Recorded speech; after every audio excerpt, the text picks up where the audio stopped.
नमस्कार दोस्तों, फाइनली मैं लाइव आ चुका हूं और आप लोग भी जल्दी से लाइव क्लास को ज्वाइन करिए ताकि आज का क्लास स्टार्ट किया जाए, क्योंकि आज का क्लास बहुत ही इंपॉर्टेंट है। तो आप सब लोग जल्दी से आ जाइए और सभी अपने दोस्तों के पास इस लाइव क्लास के वीडियो को आप लोग शेयर कर दीजिए। दोस्तों, आपको पता है कि आज सप्तमी का दिन है और मार्केट में बहुत सारा भीड़ लगा हुआ है, जिसके चलते लाइट 2-3 बार कटा था।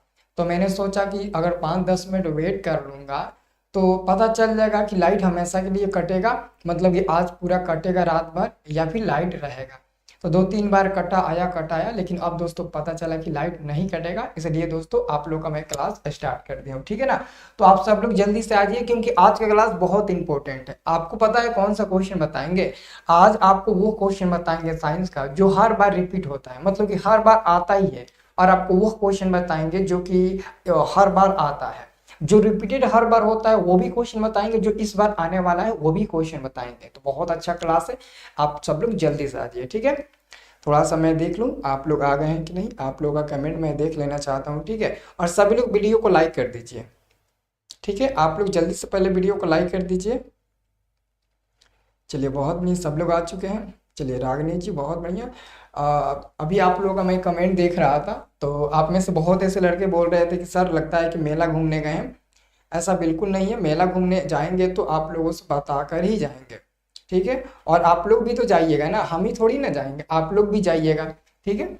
चलिए, रुपेश जी, श्याम जी, पासा जी, मिस्टर बिहारी, एमके जी, सब लोग आ चुके हैं। क्लास से स्टार्ट किए कर दिया जाए। चलिए, अक्षय जी बहुत बढ़िया। ओके जी सर, आवाज़ क्लियर है ना? पूरा ऑडियो वीडियो एकदम पूरा क्लियर है ना? चलिए जी, गुरु जी कर दिए हैं। चलिए, पूरा ऑडियो वीडियो पूरा क्लियर है ना? आवाज़ में कोई प्रॉब्लम ना है ना? नहीं है ना? तो चलिए आज का क्लास शुरू करते हैं। आपको पता है कितना क्वेश्चन हम बताएंगे? आज आपको हम 92 प्रश्न बताएंगे, यानी कि 92 को प्रश्न बताएंगे। और इसमें से लगभग आपको 30 से 40 प्रश्न तो याद होगा, लेकिन कुछ ऐसे प्रश्न हैं जो कि आज हम आपको अलग से कराने वाले हैं, अलग से बुक से काट काट कर आपको क्वेश्चन कराएंगे, ठीक है ना। तो अच्छे से आप लोग कर लीजिएगा, ठीक है। तो चलिए वीडियो स्टार्ट करते हैं। वीडियो को आप लोग लाइक कर दीजिएगा, ठीक है। थोड़ा सा हम ओपन कर लेते हैं, ये दूसरे मोड में हम ओपन कर लिए हैं, और दूसरे मोड में ओपन करके वो क्वेश्चन ओपन करते हैं ताकि आप सबको मैं क्वेश्चन वो दिखा सकूं, ठीक है। तब तक आप लोग वीडियो को लाइक कर दीजिए। जब तक मैं क्वेश्चन को ओपन कर रहा हूँ तब तक आप वीडियो को लाइक वही कर दीजिए, ठीक है।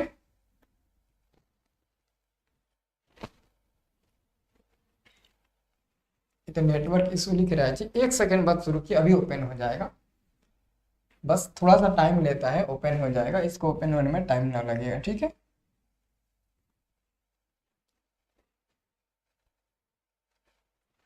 काहे नहीं ओपन हो रहा है जी?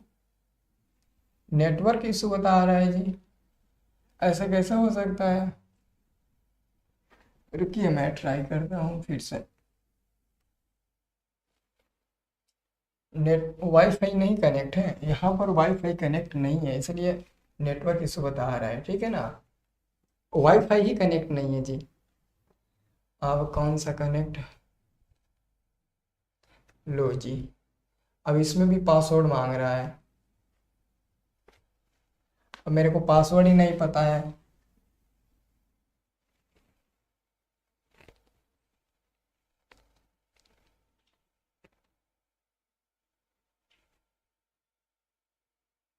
इसमें भी पासवर्ड मांग रहा है।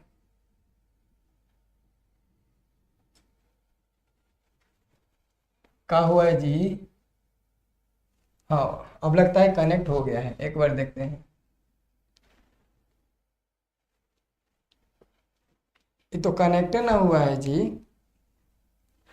ये तो कनेक्ट नहीं हुआ, वाईफाई कनेक्ट नहीं हुआ, बुलाना पड़ेगा। रुक जाइए एक सेकंड, मैं बुला लेता हूँ, ठीक है ना। एक सेकंड मैं बुला लेता हूँ और उनसे पूछता हूँ क्या हुआ है, उसका पासवर्ड क्या है। ऑलरेडी स्कैन करने वाला इसमें दिया ही नहीं, नहीं तो मैं अपने मोबाइल से कर लेता। एक मिनट में बुला लेता।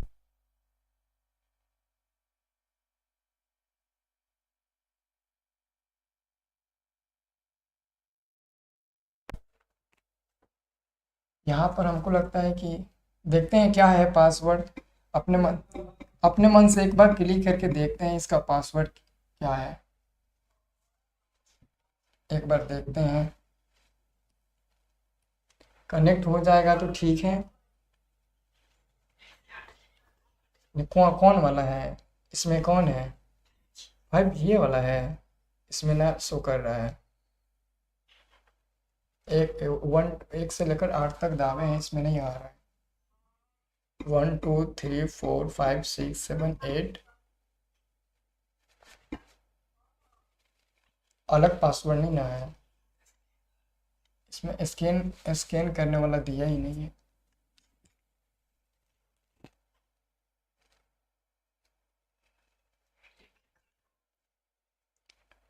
रुको, हम अपना अपना ओपन करते हैं।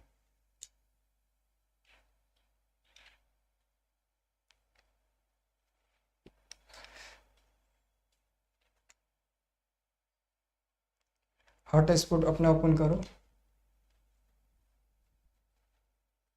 ओपन हो गया? कौन वाला है, इसमें कौन है, ये वाला है। पासवर्ड कहाँ है? 1 2 3 4 5 6 7 8 हो गया। हाँ ये कनेक्टेड हो गया जी, कनेक्ट हो गया। पास में ही मोबाइल रखना ना, तो ना होगा। हो गया कनेक्टेड। हाँ हो गया, अब आपको टेंशन लेने की ज़रूरत नहीं है, कनेक्टेड हो गया। मेरा वाईफाई डिसकनेक्ट हो गया था, मेरे को पासवर्ड ही नहीं पता था उसका, कोई दूसरा पासवर्ड सेट किया था, भैया सेट किए थे। ठीक है, हो गया, आपको चिंता करने की ज़रूरत नहीं है। ठीक है, अब ओपन हो जाएगा। अब हम लोग क्लास एकदम आराम से कर लेंगे। ठीक है, तो आप सब लोग एकदम डर ही गए थे, लग रहा था कि क्लास नहीं होगा। बिल्कुल आपको टेंशन लेने की ज़रूरत नहीं है, क्लास होगा। ठीक है, क्लास बिल्कुल होगा जी। ठीक है, ओके सर। हाँ हो गया, बादशाह जी हो गया अंकित जी हो गया। ठीक है, ओपन हो गया हम लोग का पीडीएफ। पीडीएफ भी हम लोग का अब ओपन हो जाएगा। ठीक है, और अच्छे से सारे क्वेश्चन को याद करना। ठीक है ना, फाइनली सर जी हो गया अब। हाँ हाँ अब हो गया। ठीक है, अब पीडीएफ भी ओपन हमारा हो जाएगा। देखो पीडीएफ भी ओपन हो गया। ठीक है,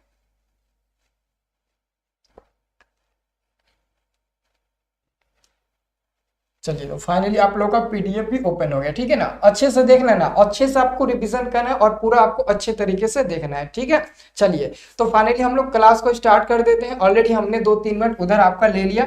दोस्तों देखिए, आपका पहला नंबर क्वेश्चन क्या है, इधर आपको कुछ क्वेश्चन पता होगा, लेकिन बीच में आपको क्वेश्चन बहुत नहीं पता होगा, उस क्वेश्चन को आपको याद करने की जरूरत है। ठीक है, देखिए पहला नंबर आपका क्वेश्चन है दोस्तों, पहला नंबर क्वेश्चन है, समतल दर्पण द्वारा बना प्रतिबिंब होता है। ये क्वेश्चन समझो कि हर बार आता है, इसलिए क्वेश्चन को बताना बहुत जरूरी, एकदम रिपीटेड क्वेश्चन है, हर साल क्वेश्चन पूछता है।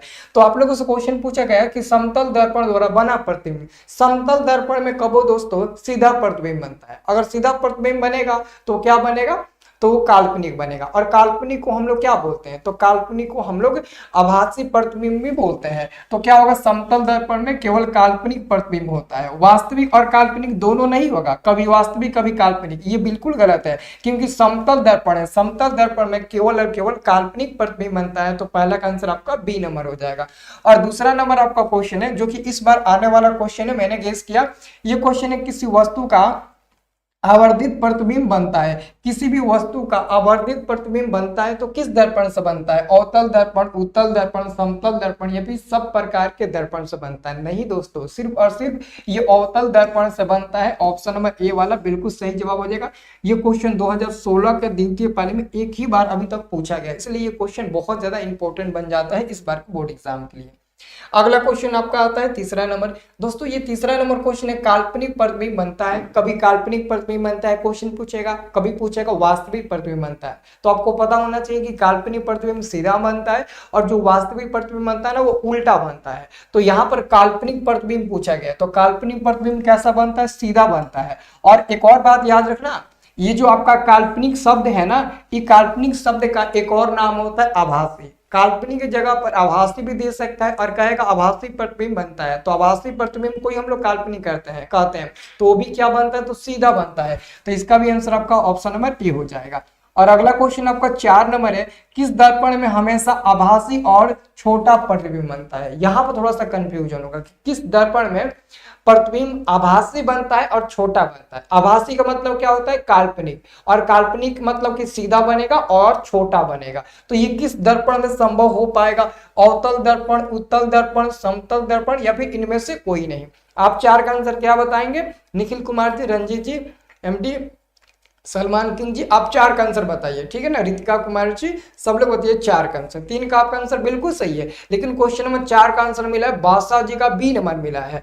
और मनीष जी, चंद्रशेखर यादव जी, बहुत लोगों का आंसर मिल रहा है बी नंबर। तो अगर आपका आंसर बी नंबर मिला है तो बिल्कुल सही आंसर आपका। देखो बस आपको एक ट्रिक समझना है। ट्रिक ये है कि अगर छोटा प्रतिबिंब कह दिया तो वो आपका उत्तल दर्पण हो जाएगा, अगर बड़ा प्रतिबिंब कह देगा बड़ा, तो बड़ा प्रतिबिंब किस में आ जाएगा, तो बड़ा प्रतिबिंब आपका अवतल दर्पण में आ जाएगा। और समान आकार का प्रतिबिंब यानी कि बराबर प्रतिबिंब बनेगा तो समतल दर्पण में आ जाएगा, क्योंकि समतल दर्पण में वस्तु के एकदम समान प्रतिबिंब बनता है, यानी कि बराबर बनता है। तो छोटा बात आएगा तो उत्तल दर्पण, बड़ा आएगा अवतल दर्पण, समान यानी कि बराबर आएगा तो समतल दर्पण हो जाएगा। इन तीनों में से एक प्रश्न फिजिक्स से एकदम अवश्य रहेंगे, तो इसलिए आपको यहां से एक क्वेश्चन जरूर याद कर लेना चाहिए। और यहां से 3 प्रश्न आपसे पूछा जाएगा, 3 प्रश्न अलग अलग तरीके से। देखिए 5वां नंबर क्वेश्चन है, निम्न में से किस दर्पण की फोकस दूरी धनात्मक होती है। किस दर्पण की फोकस दूरी धनात्मक होती है। धनात्मक का मतलब होता है प्लस, तो किसकी फोकस दूरी धनात्मक होती है, ये अभी दर्पण में पूछा है। लेकिन दोस्तों अभी लेंस में बाकी है, यही क्वेश्चन लेंस में भी पूछता है हूबहू, और यही क्वेश्चन दर्पण में भी हूबहू पूछता है। तो क्या हो जाएगा, किस दर्पण की फोकस दूरी धनात्मक होती है, तो उत्तल दर्पण की फोकस दूरी धनात्मक होती है, ऑप्शन नंबर बी हो जाएगा। अगर यही क्वेश्चन पूछेगा लेंस में कि बताइए कि लेंस में किस लेंस की फोकस दूरी धनात्मक होती है, तो लेंस में भी आपका उत्तल लेंस ही होगा, यानी कि उत्तल लेंस और उत्तल दर्पण दोनों की फोकस दूरी क्या होती है, पॉजिटिव होती है। पॉजिटिव मतलब कि प्लस होती है, तो आपको याद रखना है, ठीक है रुपेश जी, बहुत ही सुंदर। ओके 5 का आंसर बी होगा, सी नंबर नहीं होगा बाबू, सी नंबर आपका गलत हो जाएगा, ठीक है। चलिए अगला क्वेश्चन आप लोग ध्यान दीजिए, अगला क्वेश्चन आपका आएगा, ये सब रिपीटेड क्वेश्चन बहुत जरूरी है, आपको रिपीट करना है। ये क्वेश्चन 6 नंबर है, प्रकाश के अपवर्तन के कितने नियम होते हैं। तो प्रकाश के अपवर्तन के नियम आपको पता है, प्रकाश के अपवर्तन के कितने नियम होते हैं, 2 नियम होते हैं। और अगला प्रश्न 7 नंबर है कि प्रकाश के परिवर्तन के कितने नियम होते हैं। ये मतलब ना समझो कि 1 नंबर आपका मिल गया, अभी आप पॉकेट में कस लीजिए 1 नंबर आपका प्रश्न मिल गया, 1 नंबर प्रश्न का उत्तर आपको 1 नंबर मिल गया, और 1 नंबर आपके जो एग्जाम में रिजल्ट आएंगे वहां पर आपका जुड़ जाएगा, क्योंकि ये क्वेश्चन हर बार आता है, हर बार प्रश्न आता है कि बताइए प्रकाश के परिवर्तन के कितने नियम होते हैं। 2 नियम होते हैं, या तो परिवर्तन पूछेगा या तो अपवर्तन पूछेगा, दोनों का तो आंसर सेम होगा, दोनों का आंसर 2 ये होगा, दोनों का आंसर क्या होगा, एकदम 2 होगा, सेम हो जाएगा, सेम होगा ना। और अगला क्वेश्चन दोस्तों, ये क्वेश्चन 2 साल से गैप दे रहा है, इसलिए इस क्वेश्चन को याद जरूर कर लीजिएगा, क्योंकि इसमें थोड़ा सा बहुत लड़के गलती कर देते हैं। ये जो क्वेश्चन है ना, सरल सूक्ष्मदर्शी में किसका उपयोग होता है, तो काफी हम लोगों को भी देखे हैं कि इसका आंसर गलत बता देते हैं, ठीक है ना, और काफी लड़के गलत आंसर याद भी कर लेते हैं, ठीक है। तो याद रखना सरल सूक्ष्मदर्शी में किसका उपयोग होता है, उत्तल लेंस का, उत्तल दर्पण नहीं। दर्पण बहुत लोग बताते हैं, लेकिन दर्पण नहीं होता, लेंस होता है। सरल सूक्ष्मदर्शी में लेंस का प्रयोग होता है, और वो कौन सा लेंस होता है, उत्तल लेंस होता है। अगर आप थोड़ा सा भी कंफ्यूज हो जाएंगे ना तो उत्तल दर्पण पर टिक लगा देंगे, क्योंकि आपको पता है उत्तल होता है, लेकिन ये नहीं पता है दर्पण में होता है कि लेंस में होता है, जिसके चलते आप क्या करेंगे, जल्दबाजी में टिक लगा देंगे कोनों पर। तो आपको जल्दबाजी में बिल्कुल टिक नहीं लगाना है। हाँ क्या होगा, 8 का बी नंबर। देखो एक लड़का जल्दबाजी में ऑप्शन नंबर बी टिक लगा रहा है, बादशाह जी होगा, चाहे वो यहाँ पर प्रीति जी का कहना है कि ए होगा। बहुत लोगों को आंसर मिला है बी नंबर, देखो ना यहाँ पर लगातार आंसर मिल रहा है बी नंबर। हिमांशु गुप्ता जी, पता नहीं इन लोगों को क्या हो चुका है कि आंसर एकदम बी पर रट रहे हैं। चलिए बाकी सबका तो मनीष बाबू का भी मिला है, बाकी सबका तो आंसर डी नंबर मिल रहा है। तो जिनका आंसर डी नंबर मिल रहा है उन्हीं का आंसर बिल्कुल सही है, बाकी लोगों का आंसर गलत है बाबू, आप लोग यहाँ पर गलती कर दिए। अब देखिए अगला क्वेश्चन है कि किसी माध्यम के अपवर्तनांक का मान होता है, किसी माध्यम के अपवर्तनांक का मान क्या होता है, अपवर्तनांक का मान कितना होता है। तो ये आपको बोर्ड परीक्षा में क्वेश्चन पूछा जाता है, तो ये आपको अच्छे से याद रखना है। किसी भी माध्यम अपवर्तनांक का मान क्या होता है, साइन आई बटे साइन आर होता है, साइन आई बटे साइन आर होता है। ऑप्शन नंबर ए दोस्तों आप लोगों का बिल्कुल करेक्ट उत्तर हो जाएगा, साइन आई बटे साइन आर होता है। बहुत ही अच्छे तरीके से आपको इस क्वेश्चन को एकदम याद कर लेना है। और आपका अगला क्वेश्चन देखिए इसमें से एक क्वेश्चन पूछेगा, या तो उत्तल से पूछेगा या तो अवतल से पूछेगा। अगर यहाँ पर कहा है यहाँ पर प्रश्न है कि एक उत्तल लेंस होता है। अगर ये प्रश्न नहीं पूछेगा तो ये जरूर पूछेगा कि एक अवतल लेंस होता है। तो अभी क्वेश्चन पूछा है क्या, अभी क्वेश्चन पूछा है कि एक उत्तल लेंस होता है। तो उत्तल लेंस कैसे होता है, उत्तल लेंस ना किनारों की अपेक्षा बीच में मोटा होता है। और उत्तल लेंस का फिगर कैसे बनता है, यही ना होता है जी उत्तल लेंस। उत्तल लेंस यही होता है, किनारों की अपेक्षा क्या होता है, बीच में मोटा होता है, और इसी को हम लोग क्या बोलते हैं दोस्तों, उत्तल लेंस बोलते हैं। और अवतल लेंस क्या होता है, किनारों पर अपेक्षा बीच में पतला होता है। ओके, चलिए बहुत बढ़िया नीलम जी, बहुत बढ़िया रोयल जी, बहुत बढ़िया। ओके राहुल जी बहुत बढ़िया, गुलशन जी नमस्ते, बहुत ही बढ़िया। ओके अब देखिए अगला क्वेश्चन, अगला क्वेश्चन 11 नंबर दोस्तों। दोस्तों 11 नंबर क्वेश्चन, अवतल लेंस का आवर्धन m बराबर होता है। अब आप लोग खुद देख लो, ये मतलब कि हर बार प्रश्न आता है, तो ये रिपीटेड क्वेश्चन है। ये भी 1 नंबर आपको मिल गया, अपने पॉकेट में कस लीजिए कि ये भी क्वेश्चन हमको 1 नंबर मिल गया, ठीक है ना। आपको देखो किसी भी सब्जेक्ट का ऑब्जेक्टिव पूरा का पूरा सही करना है तो टेंशन मत लो, बस मेरा हर एक वीडियो देखो, तुम लोग का एकदम पक्का आएगा। नहीं आएगा एग्जाम से जस्ट एग्जामिनेशन हॉल से बाहर निकलने के बाद फोन करना तुरंत कि सर एक भी क्वेश्चन नहीं लड़ा, या फिर सर जितना बताया तो पूरा लड़ गया था। विश्वास रखो पूरा क्वेश्चन रहता है, ठीक है ना, और अच्छे से आपको याद कर लेना है, ठीक है ना।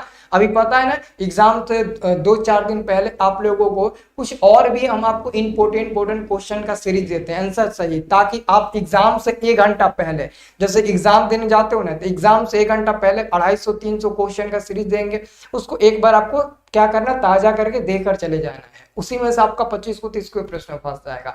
तो आपको रेगुलर क्लास करते रहना है ताकि आपको आगे गजन ना हो, ठीक है। खुशी कुमार जी वेरी गुड, बहुत बढ़िया। आंसर मिलेगा ना आपका v/u हो जाता है, क्या हो जाता है, v/u हो जाता है। डी नंबर बिल्कुल सही जवाब हो जाएगा। 12 नंबर प्रश्न दोस्तों आपका है। ये प्रश्न बहुत लोग कंफ्यूज होकर गलती कर देते हैं कि गोलीय दर्पण में फोकसांतर एवं वक्रता त्रिज्या के बीच में संबंध क्या होता है। तो फोकसांतर को f बोलते हैं और वक्रता त्रिज्या को r बोलते हैं, और इन दोनों के बीच में संबंध होता है f बराबर r/2। लेकिन देख लेना भाई कि इस बार बोर्ड एग्जाम में ऑप्शन में f बराबर r/2 रहेगा, क्योंकि हम लोग बहुत क्वेश्चन को सॉल्व किए हैं, लेकिन हम लोगों ने बहुत कम ही जगह देखे हैं कि f बराबर r/2 दिया है। लेकिन ये भी आपका सही होगा, अगर ऑप्शन में दिया रहेगा तो ये टिक लगाना, अगर ये नहीं दिया रहेगा ना तो f में 2 में गुणा करिएगा तो 2f हो जाएगा, और बराबर में क्या हो जाएगा, r हो जाएगा। तो 2f बराबर r देख लीजिए, ऑप्शन नंबर आपको ए नंबर में दिया गया है, भले यहाँ पर स्मॉल r दिया गया है वो अलग की बात है, लेकिन आपका 2f बराबर r ही होगा, इसको आपको याद कर लेना है, ठीक है। तो ये हमारा आंसर हो जाएगा, ऑप्शन नंबर ए हो जाएगा। और एक लड़का का व्हाट्सएप पर कमेंट आया था, सर निर्गत किरण एवं अभिलंब के बीच के कोण को क्या कहते हैं। तो हमको लगता है कि अगर कोई बच्चा, कोई लड़का हमारे पास मैसेज भी कर दिया कि सर इसका आंसर क्या होगा, तो बताना बहुत जरूरी है, क्योंकि एग्जाम में क्वेश्चन आ सकता है। और बिल्कुल इंपॉर्टेंट क्वेश्चन है कि निर्गत किरण एवं अभिलंब के बीच के कोण को क्या कहते हैं। तो निर्गत कोण कहा जाता है, ऑप्शन नंबर आपका 13 नंबर का सी नंबर बिल्कुल सही जवाब मिल जाएगा। 13 का आप लोग का बिल्कुल सी नंबर सही जवाब मिल जाएगा, ठीक है। चलिए आयुष जी बहुत बढ़िया, इस्माइल किस्कू जी बहुत बढ़िया, भूत जी वाह क्या नाम है, गजब। ड्राम मत दीजिए, दशहरा का समय चल रहा है, ठीक है ना। सब लोग वीडियो को लाइक करिए, ठीक है। चलिए नदीम अकरम जी बहुत बढ़िया, बेहतरीन आपका कमेंट आ रहा है। चलिए अगला क्वेश्चन की ओर बढ़े ना। अब देखिए अगला क्वेश्चन हम आपको बताने वाले, यहाँ से आपको 1-2 क्वेश्चन सॉल्व करना है। अभी 1-2 क्वेश्चन आपको नहीं दिखाएंगे, यहाँ पर सॉल्व करना है। देखिए लेंस की क्षमता से संबंधित 2 प्रश्न न्यूमेरिकल टाइप का ऑब्जेक्टिव में रहेगा, जिसका आंसर सॉल्व करके बताना होगा। जैसे ये देखिए 14 नंबर प्रश्न है, इसका आंसर सॉल्व करके बताना है। क्वेश्चन है कि एक उत्तल लेंस की फोकस दूरी 20 सेंटीमीटर है, तो लेंस की क्षमता क्या होगा। यानी कि लेंस की क्षमता P बराबर क्या होता है, P बराबर 1/f होता है। तो हमको P का मान निकालना है, तो 1/f का मान कितना है 20 सेंटीमीटर, तो 20 हो जाएगा। अब इसको डाइऑप्टर में बदलने के लिए क्या करेंगे, तो डाइऑप्टर में बदलने के लिए यहाँ पर हम लोग क्या करेंगे 100 से गुणा कर देंगे, तो 20 25 100 5 बार में कट जाएगा और ये डी में बदल जाएगा। तो P बराबर क्या मिल जाएगा, P बराबर आपका 5D मिल जाएगा। दोस्तों 5D ना 5D को ही डाइऑप्टर बोला जाता है। तो यहाँ पर प्लस में भी 5 दिया है, माइनस में भी 5 दिया है, तो आपको देखना है कि माइनस होगा कि प्लस होगा। तो सबसे पहले आपका लेंस कौन सा है, तो दोस्तों लेंस आपका उत्तल है। तो अगर उत्तल लेंस है तो आपको पता होना चाहिए कि उत्तल लेंस और उत्तल दर्पण दोनों की फोकस दूरी प्लस में होती है। तो इसकी फोकस दूरी जब प्लस में होगा तो इसकी क्षमता भी तो प्लस में ही मिलेगा। इसका मतलब कि सी नंबर वाला बिल्कुल सही जवाब हो जाएगा। प्लस में 5 डायप्टर आपका बिल्कुल सही जवाब मिलेगा, प्लस में 5 डायप्टर, ठीक है ना। चलिए बहुत बढ़िया, कोई बात नहीं श्रीवास्तव जी। अब ये देखिए आपका एक और क्वेश्चन है जिसका आंसर आप ही लोग बता, नीचे नीचे इसका थोड़ा सा सॉल्यूशन दिख गया है और उसको मैं ढांप देता हूं, ठीक है ना। और ये देखिए 15 नंबर क्वेश्चन है कि एक लेंस की क्षमता माइनस में 5 डायप्टर है, तो इस लेंस की फोकस दूरी क्या होगी। मतलब कि इस बार P बराबर माइनस में 5D दिया है, तो F का मान निकालना है कि क्या होगा। तो देखिए दोस्तों P बराबर क्या होता है, P बराबर में 1/F होता है। तो अगर F को पहले निकाल लेंगे तो 1/, अब P इसके जगह पर आ जाएगा। और आपको पता है कि 1/P का मान माइनस में 5D है, माइनस में 5D। और आपको पता होना चाहिए कि जो फोकस दूरी होता है ना वो मीटर में नहीं होता है, फोकस दूरी हमेशा सेंटीमीटर में होता है। जो डायप्टर होता है वो प्रति मीटर में होता है, बट जो फोकस दूरी होता है वो हमेशा सेंटीमीटर में होता है। तो इसको सेंटीमीटर में चेंज करने के लिए यहाँ पर 100 से गुणा करना पड़ेगा। तो 5 से 100 कट जाएगा कितना बार में, 20 बार में, और ये माइनस आपका बचेगा। तो F का मान माइनस में 20 मिलेगा। माइनस में 20 कहाँ है, ऑप्शन नंबर बी में दिया गया माइनस में 20 सेंटीमीटर, और यही हमारा बिल्कुल सही जवाब हो जाएगा। मतलब कि बी नंबर वाला आप लोग का बिल्कुल सही आंसर मिला है ना। हाँ राहुल जी बहुत बढ़िया, माइनस में बी मिलेगा, सॉरी माइनस में 20 मिलेगा, बी नंबर ऑप्शन आपका बिल्कुल सही हो जाएगा। देख लीजिए यहाँ पर देखो सॉल्व कर दिया है, देखो सॉल्व कर दिया है। ए बराबर 1 माइनस में 5, और इसको सॉल्व किया है तो माइनस में 0.2 मीटर मिला है, और जब इसको सेंटीमीटर में चेंज किया है तो माइनस में 20 सेंटीमीटर मिला है, ठीक है ना। चलिए अगला क्वेश्चन आपको मैं दिखा देता हूँ 16 नंबर, इसको सॉल्व करिए। तो इसमें थोड़ा सा आपको कंफ्यूजन होगा, और कंफ्यूजन क्यों ना होगा, क्वेश्चन ही ऐसा है दोस्तों, कंफ्यूजन तो बिल्कुल हो सकता है। अब इसको थोड़ा सॉल्व करिए। तो क्वेश्चन आपका है 16 नंबर कि लेंस की क्षमता 4 डायप्टर है, तो यह होगा, यह क्या होगा। तो सबसे पहले एक काम करिए, P बराबर क्या है, P बराबर 4D दिया है, मतलब कि 4 डायप्टर है। तो हमको क्या करना है, F का मान निकालना है, और F बराबर क्या होगा, 1/P हो जाएगा। तो हम क्या करेंगे, 1/P का मान 4D रख देंगे। और आपको पता है जब हम लोग D को सेंटीमीटर में चेंज करना चाहेंगे तो यहाँ पर हमको क्या करना पड़ेगा, 100 से गुणा करना पड़ेगा, 100 से गुणा करना पड़ेगा। तो 4 और 100 कट जाएगा कितना बार में, 25 बार में। मतलब कि F का मान कितना मिल जाएगा, F का मान आपका मिल जाएगा 25 सेंटीमीटर। तो क्या दोस्तों जो 25 सेंटीमीटर आपका मान मिला है वो माइनस में मिला है कि प्लस में मिला है। तो आप लोग देख रहे होंगे कि F का मान सर जी प्लस में मिला है, वो भी 25 सेंटीमीटर। तो अगर प्लस में मिला है तो ये कौन सा लेंस होगा, तो ये दोस्तों आपका उत्तल लेंस होगा। कौन सा लेंस होगा, तो ये आपका दोस्तों उत्तल लेंस हो जाएगा। प्लस में मिलेगा तो आपका ये उत्तल लेंस हो जाएगा। तो यहाँ पे लिखिएगा ये हमारा उत्तल लेंस होगा। तो ऑप्शन में आप देखिए कहाँ दिया है, ऑप्शन को आप खोजिए, ऑप्शन में आपको जहां दिया होगा वो टिक लगा दीजिएगा। प्लस में 25 सेंटीमीटर दिया है कहीं, 25 सेंटीमीटर उत्तल लेंस नहीं दिया, 25 सेंटीमीटर नहीं दिया, मीटर में दिया है। तो 25 सेंटीमीटर को मीटर में बदलेंगे तो कैसे होगा, देखिए 25 सेंटीमीटर को अगर हम मीटर में बदलेंगे तो हम क्या करेंगे, 100 से भाग दे देंगे। क्या करेंगे दोस्तों, 25 में 100 से हम लोग भाग दे देंगे तो ये मीटर में बदल जाएगा। तो ये मिलेगा कितना, देखिए ये कितना मिलेगा, कटेगा कितना बार में, ये 5 बार में, ये आपका 25 बार में, ठीक है ना। तो कितना मिलेगा आपका 0. कितना मिलेगा जी, 0. आपका 25 मिलेगा। सी नंबर मिलेगा ना आपका, सी नंबर वाला मिल जाएगा। सबका सी नंबर मिला है ना, 14 का सी नंबर वाला, हाँ सी नंबर मिल जाएगा। आपका कितना मिल जाएगा 0.25 मीटर, क्योंकि आप जब 25 सेंटीमीटर को जब आप मीटर में चेंज करना चाहेंगे तो आपका क्या हो जाएगा, उसमें 100 से भाग दे दीजिएगा, मीटर में आपका चेंज हो जाएगा, ठीक है ना। तो यहाँ पर आप क्या लिखिएगा 0.25 मीटर फोकस दूरी उत्तल लेंस होगा, क्योंकि उत्तल लेंस की फोकस दूरी प्लस में मिला है तो उत्तल लेंस हो जाएगा। सी नंबर वाला सही जवाब हो जाएगा। सब लोग का सी नंबर मिला है ना, सी नंबर वाला, हाँ सी नंबर वाला सही जवाब हो जाएगा। अब देखिए अगला क्वेश्चन, यहाँ पर अगला क्वेश्चन आप लोगों से पूछा गया कि उत्तल लेंस को कहते हैं, उत्तल लेंस को क्या कहते हैं, उत्तल लेंस का क्या नाम होता है। तो आपको बताना है कि उत्तल लेंस को क्या कहते हैं, उत्तल लेंस को अभिसारी लेंस कहते हैं। क्या कहते हैं, अभिसारी कहते हैं। तो अभिसारी ऑप्शन नंबर ए में दिया है। उत्तल लेंस को क्या कहते हैं, अभिसारी लेंस कहते हैं, ऑप्शन नंबर ए हो जाएगा। और 18 नंबर आपका प्रश्न है दोस्तों कि लेंस के कितने वक्रता केंद्र होते हैं। क्या बता सकते हैं कि लेंस के कितने वक्रता केंद्र होते हैं। बहुत इंपॉर्टेंट क्वेश्चन है कि लेंस के कितने वक्रता केंद्र होते हैं, ये आपका 18 नंबर प्रश्न है। 2 दिया है, 3 दिया है, 1 दिया है, या फिर 2 या 3 होते हैं, तो ये तो आपका आंसर नहीं होगा, 3 भी आपका नहीं होगा। लेकिन आपको कमेंट करके बताना कि लेंस के कितने वक्रता केंद्र होते हैं, 1 2 3, ये तो बहुत ईजी है ना। चलिए सब लोग बता दीजिए, अभिसारी कहते हैं 18 नंबर क्वेश्चन का आंसर मिला है, 1 2 होते हैं, 18 का बी, 18 का सी ना होगा। देखिए लेंस में देखो आप लोगों से क्वेश्चन क्या पूछा गया है, आप लोगों से क्वेश्चन पूछा गया है कि लेंस में कितने वक्रता केंद्र होते हैं, वक्रता केंद्र यानी कि सी, तो कितने सी होते हैं, एक ही कोना होता है जी। आपसे अगर क्वेश्चन पूछा जाएगा कि लेंस में मुख्य फोकस की संख्या कितनी होती है, तब ना आप 2 बताइएगा। लेंस में मुख्य फोकस की संख्या कितनी होती है, 2 होती है।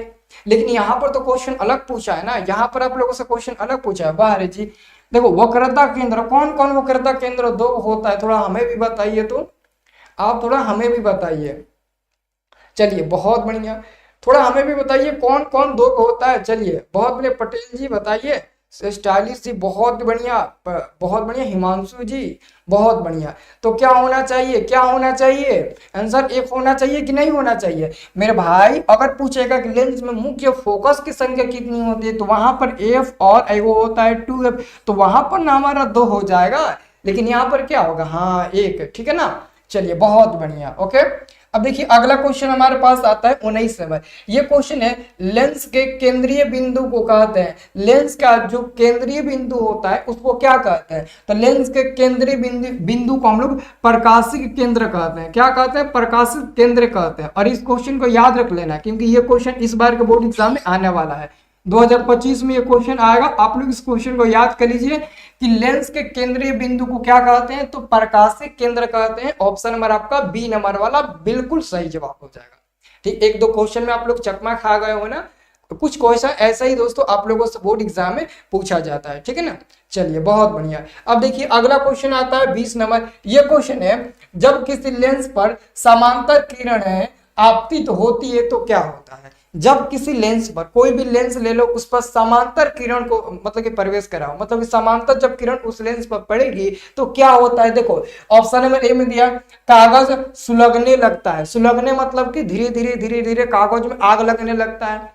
उसके बाद से धुआं उत्पन्न होने लगता है। और ऑप्शन नंबर आपको सी नंबर में दिया, ए और बी दोनों होगा, या फिर डी नंबर में दिया इनमें से कोई नहीं होगा। आप लोग देखे होंगे, बहुत आप लोगों ने एक्सपेरिमेंट किए होंगे कि कोई भी लेंस हम लोग लेकर किसी कागज के टुकड़े के सामने ऐसे रख देते हैं, तो उस पर पूरा का पूरा हमारा किरण जाता है। जब एकदम समानांतर उस पर किरण जाता है तो देखते हैं, तो कुछ मिनट के बाद उसमें फटाक से आग पकड़ लेता है। आग पकड़ता है ना, मतलब उसमें फटाक से आग पकड़ लेता है, तो वो जलने लगता है। तो उसके हिसाब से हमारा आंसर क्या होना चाहिए, सी नंबर होना चाहिए, ठीक है ना।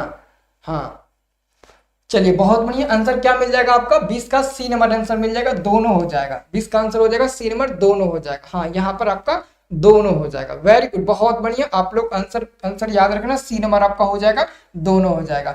अगला क्वेश्चन, इसका आंसर आप बताओगे दोनों, तो बिल्कुल सही उत्तर होगा, क्योंकि क्वेश्चन आपका अलग है लेकिन ऑप्शन दोनों का सेम है। अभी जो क्वेश्चन का आंसर आप बताया था ना, उसका ऑप्शन सेम है लेकिन क्वेश्चन अलग है। क्वेश्चन आपका है कि लेंस में कितने फोकस होते हैं, तो लेंस में कितने फोकस होते हैं, 2 होते हैं। एक होता है फोकस दूरी, एक होता है फोकस दूरी के दुगुनी दूरी, जिसको हम लोग 2f बोलते हैं। तो यहाँ पर हमारा आंसर क्या होगा, यहाँ पर हमारा आंसर 2 हो जाएगा कि लेंस में कितने फोकस होते हैं, 2 होते हैं। 21 नंबर क्वेश्चन का ऑप्शन नंबर आपका ए नंबर बिल्कुल सही जवाब हो जाएगा, ठीक है ना। चलिए बहुत बढ़िया, ओके। बिहारी बाबू बहुत बढ़िया, निशांत जी, रौनक जी, विशाल जी बहुत बढ़िया, रोहित जी, मनीष बाबू, नूब गेमिंग जी, नाम तो गजब है, पटेल जी बहुत बढ़िया, प्रियंका कुमारी जी बहुत बढ़िया। अगला क्वेश्चन आपका 22 नंबर है, लेंस के क्षमता का एसआई मात्रक। ये रिपीटेड क्वेश्चन है, हर साल बोर्ड एग्जाम में आता है, हर साल आता है, आपको याद रखना है। ये लेंस की क्षमता का एसआई मात्रक क्या होता है दोस्तों, डायप्टर होता है। ये हर साल क्वेश्चन आता है, इसको एकदम याद रखना है, आपको एक नंबर मिल जाएगा। और इसका आंसर ए नंबर बिल्कुल सही जवाब हो जाएगा। अगला क्वेश्चन पूछा है कि उत्तल लेंस की क्षमता होती है। उत्तल लेंस की क्षमता पूछा गया है, क्षमता, लेंस की फोकस दूरी नहीं पूछा गया कि प्लस में होता है कि माइनस में होता है। ये पूछा गया कि उत्तल लेंस की जो क्षमता होगी वो क्या होगी। तो आपको याद रखना है दोस्तों कि ये जो आपका उत्तल लेंस है ना, उत्तल लेंस, इसकी फोकस दूरी क्या होती है, तो उत्तल लेंस की फोकस दूरी क्या होती है, प्लस में होती है। अगर फोकस दूरी प्लस में होगा तो उसका जो क्षमता P होता है ना, E भी प्लस में होगा। मतलब कि फोकस दूरी के देखा देखिए लेंस की क्षमता भी क्या होगा, तो प्लस में होगा। मतलब कि उत्तल लेंस की क्षमता क्या होगा, धनात्मक होगा। ऑप्शन नंबर ए सही जवाब होगा। 24 नंबर क्वेश्चन है कि अवतल लेंस की क्षमता। तो अवतल लेंस की क्षमता क्या होगा, क्योंकि अवतल लेंस की फोकस दूरी माइनस में होती है, इसलिए इसका फोकस दूरी भी क्या होगा, माइनस में होगा। जिसकी फोकस दूरी माइनस में होगा उसकी क्षमता भी माइनस में होगा। तो आपको याद रखना है, यहाँ पर हमारा आंसर क्या हो जाएगा, ऑप्शन नंबर 24 का भी ए नंबर मिल जाएगा। 24 का भी आपका ऑप्शन नंबर ए बिल्कुल करेक्ट उत्तर हो जाएगा। ठीक है, चलिए बहुत बढ़िया। ओके, हाँ 24 का भी आपका ऑप्शन नंबर ए बिल्कुल करेक्ट उत्तर हो जाएगा। अब चलिए अगला क्वेश्चन हम आपको बताने वाले हैं। अगला क्वेश्चन बताने वाले हैं 25 नंबर।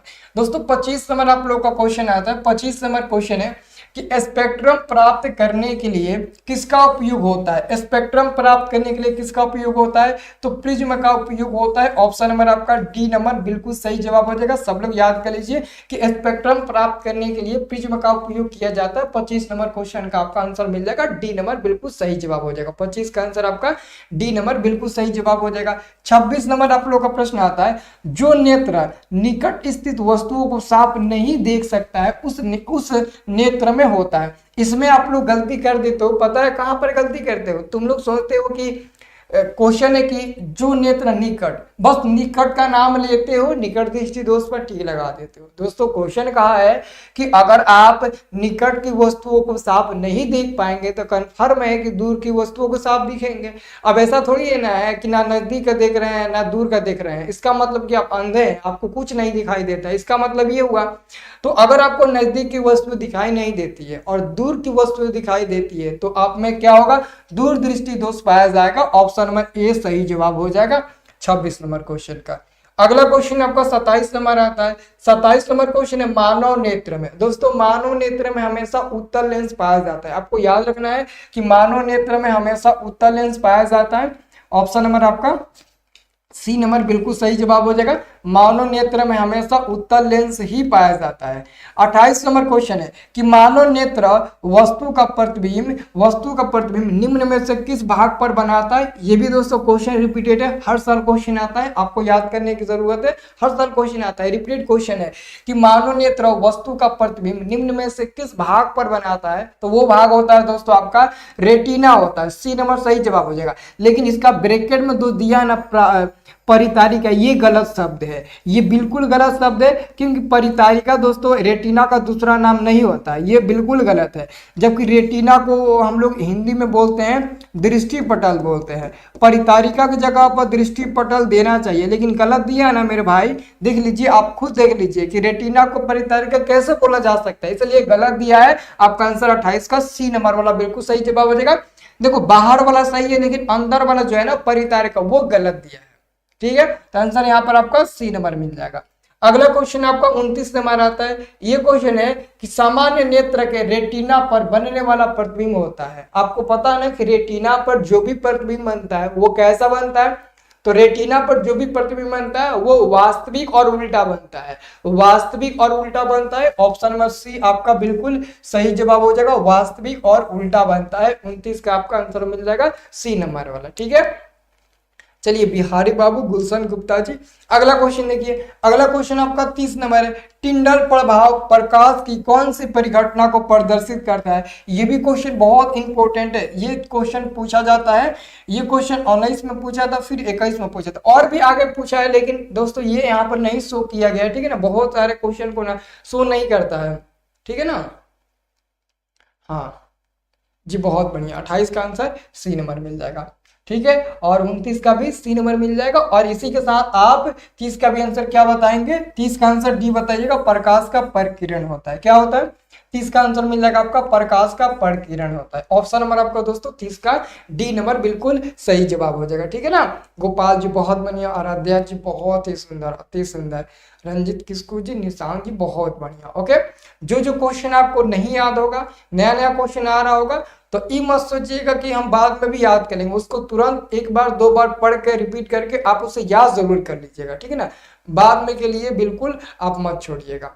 ठीक है, चलिए अगला क्वेश्चन पर फोकस करिए। 31 नंबर, 31 नंबर देखिए आपका क्वेश्चन आता है दोस्तों। 31 नंबर आपका क्वेश्चन आता है, ये क्वेश्चन है कि सामान्य आंख के लिए स्पष्ट दर्शन की न्यूनतम दूरी होती है। जो न्यूनतम दूरी होती है ना सामान्य आंख के लिए, न्यूनतम दूरी वो कितना होता है? 25 सेंटीमीटर होता है। कितना होता है? 25 सेंटीमीटर होता है। ऑप्शन नंबर आपका डी नंबर बिल्कुल सही जवाब हो जाएगा, 25 सेंटीमीटर होता है। और आपको याद रखना है कि 25 सेंटीमीटर आप लोग का बिल्कुल सही जवाब हो जाएगा।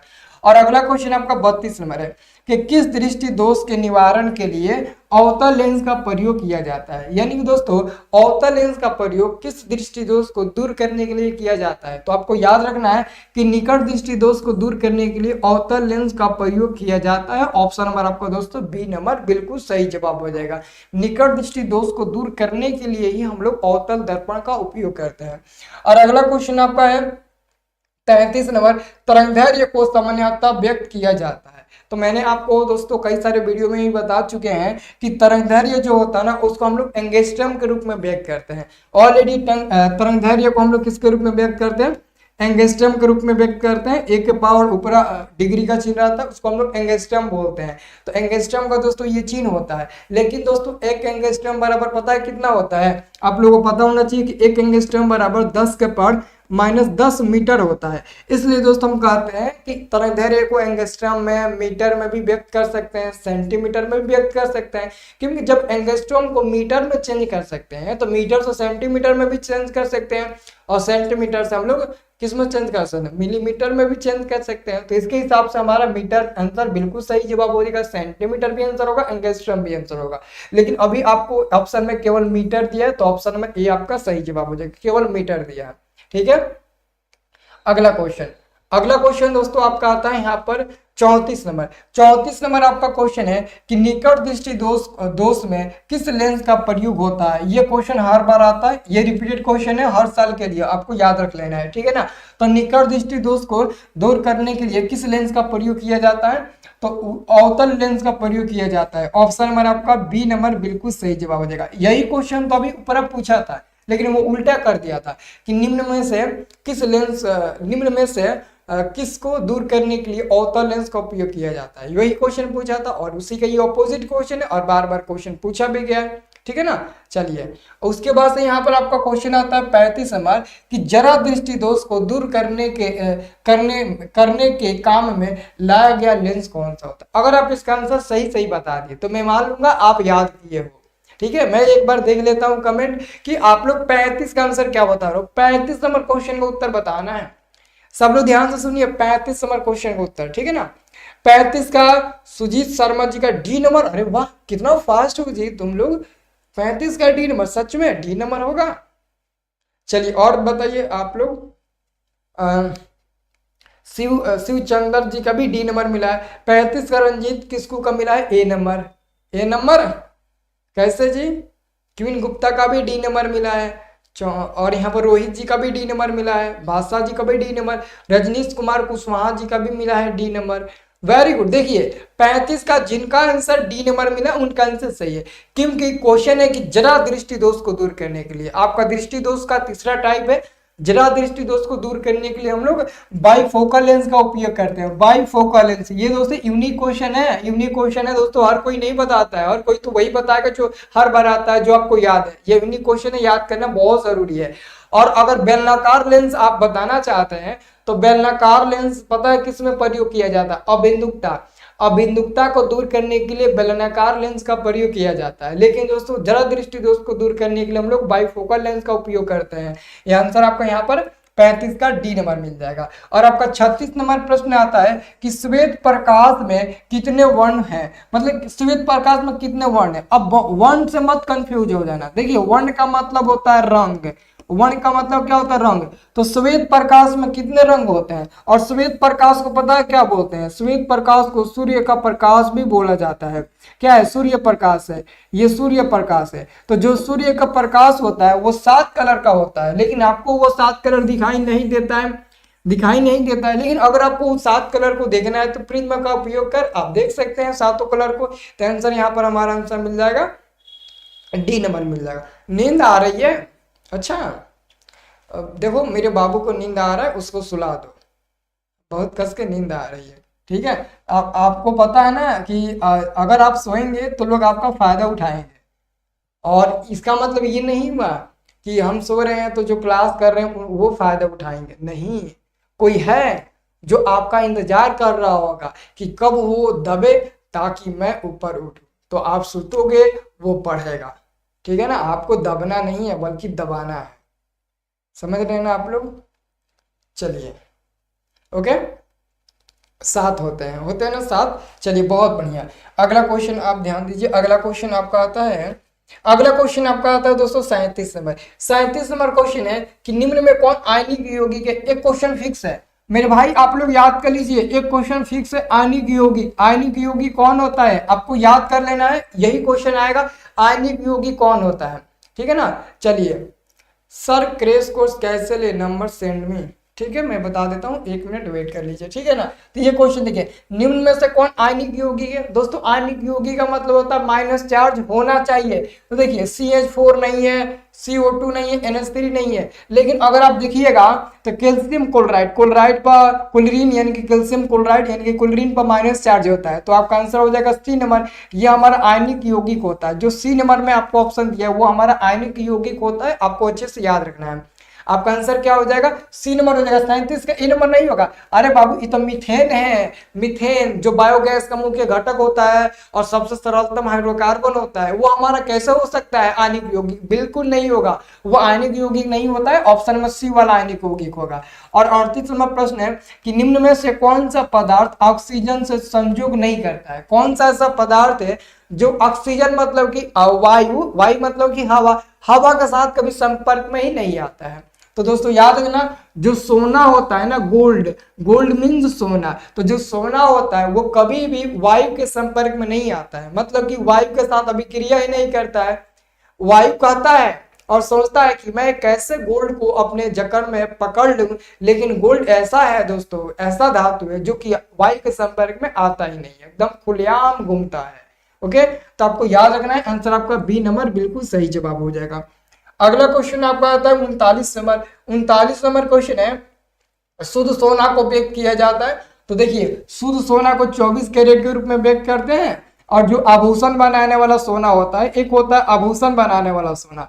अगर आभूषण बनाने वाला सोना आप लोगों से पूछा जाए, कौन सा सोना, आभूषण बनाने वाला सोना अगर आप लोगों से पूछा जाए ना, तो आप लोग बता दीजिएगा वो 22 कैरेट का होता है। आभूषण बनाने वाला सोना 22 कैरेट का होता है, शुद्ध सोना 24 कैरेट का होता है। और ये क्वेश्चन 40 नंबर है, कौन सा अधातु कमरे के ताप पर द्रव अवस्था में होता है। ये भी क्वेश्चन रिपीटेड है कि कौन सा अधातु कमरे के ताप पर द्रव होता है। अधातु, तो अधातु का नाम पूछेगा ना तो आप लोग बता देना ब्रोमीन। अगर अधातु का नाम पूछेगा तो ब्रोमीन बता देना, धातु का नाम पूछेगा पारा बता देना, लेकिन यहाँ पर अधातु का नाम पूछा है तो आपका ब्रोमीन होगा, यानी कि ऑप्शन नंबर आपका A नंबर मिल जाएगा। अगला प्रश्न आपका 41 नंबर। ये प्रश्न है कि सीसा और टीन के मिश्र धातु को कहते हैं। सीसा और टीन के मिश्र धातु को क्या कहा जाता है, तो सीसा और टीन के मिश्र धातु को सोल्डर कहा जाता है।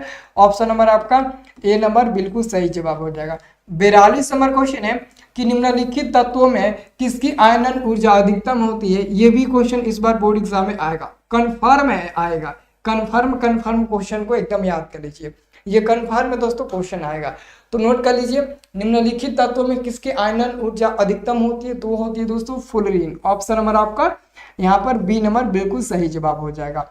अगला क्वेश्चन आपका है 43 नंबर कि निम्नलिखित में से कौन अधिक अभिक्रियाशील है। निम्नलिखित में से कौन अधिक अभिक्रियाशील है, तो सबसे अधिक अभिक्रियाशील सोडियम होता है, बट सोडियम ऑप्शन में नहीं दिया, तो सोडियम के बाद आपका कॉपर आ जाता है, तो ये हमारा कॉपर हो जाएगा। कॉपर यानी कि Cu, क्या हो जाएगा, Cu आपका हो जाएगा। ऑप्शन नंबर A आपका 43 का बिल्कुल सही जवाब हो जाएगा। ठीक है, चलिए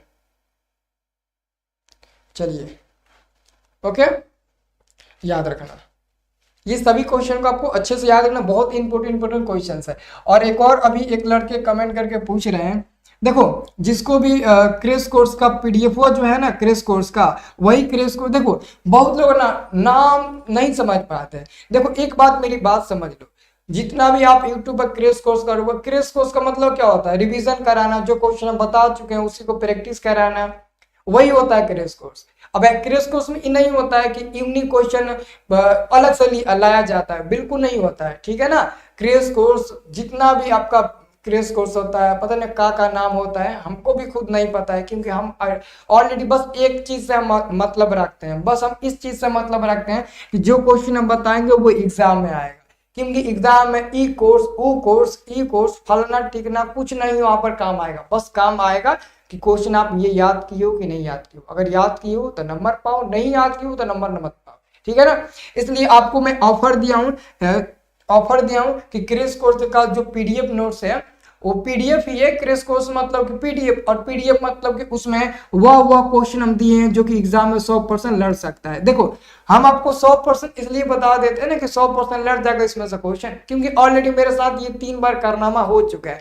2022, 23, 24 में पूरा का पूरा ऑब्जेक्टिव लड़ गया था, मतलब जितना हम दिए थे ऑब्जेक्टिव, जो लड़का याद कर लिया था पूरा एग्जाम में फंस गया था, वो एक भी ऑब्जेक्टिव क्वेश्चन गलत करके नहीं आया था। वो अलग की बात है कि 1-2 क्वेश्चन आप गलत कर दिए हो पेंट करने में, उसमें वो गलती नहीं ली जाएगी, लेकिन आप याद किए हो और लड़ा है, ये तो गारंटी है बाबू। इसलिए हम दे रहे हैं। 199 है, लेकिन ये कल तक ही ऑफर रह पाएगा, ये 199 कल तक ही ऑफर रह पाएगा, सॉरी 199 इसका ऑफर है, लेकिन ये ऑफर दोस्तों घटा दिया गया। इसको 199 प्राइस है, लेकिन इस 199 को 150 रुपये कर दिया गया है, ठीक है ना। और आप जितना जल्दी हो सके उतना जल्दी आप ले सकते हैं। 185 रुपये में आप पेमेंट करके केवल इंग्लिश विषय का छोड़कर सब विषय का आप पीडीएफ नोट्स ले सकते हैं, ठीक है ना। और लेना है तो ये नंबर आप लोग उपयोग करिएगा, यही मेरा नंबर है, इसी नंबर से मेरा पे फोन चलता है और व्हाट्सअप चलता है, ठीक है ना। नंबर नोट कर लीजिए 96937777, ठीक है 779407, इस नंबर को नोट कर लीजिएगा और व्हाट्सअप भी बना लीजिएगा। इसी नंबर से आपको ऑनलाइन पेमेंट करके गूगल पे फोन या पेटीएम, और आपको स्क्रीनशॉट दिखाकर आपको पीडीएफ नोट्स ले लेना है, ठीक है ना। देखो हम इतना सस्ता में इसलिए दे रहे हैं ना, क्योंकि हमारा ये मकसद नहीं है कि हम पैसा ज्यादा लूटे, ठीक है ना।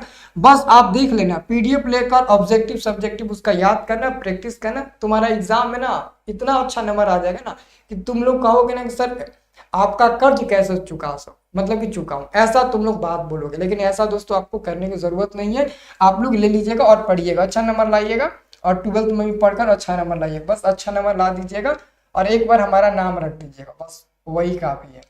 150 रुपया वो कहाँ जाएगा कहाँ आएगा, बस एक बार नाम रख दीजिएगा, ठीक है। ये क्वेश्चन देखिए 44 नंबर, ये आपको 44 नंबर क्वेश्चन है कि दूध से दही बनने में निम्नलिखित में कौन सी अभिक्रिया होती है। जब दूध से दही बनता है तो कौन सी अभिक्रिया होती है, ये आपको केमिस्ट्री में क्वेश्चन याद होगा ना राजा कुमार, केमिस्ट्री में, कि जब दूध से दही बनती है तो कौन सी अभिक्रिया होती है। तो यह हमारा Q1 अभिक्रिया दिया है ना, ऑप्शन हमारा आपका बी नंबर बिल्कुल सही जवाब हो जाएगा, ठीक है ना, बी नंबर आपका बिल्कुल सही जवाब हो जाएगा।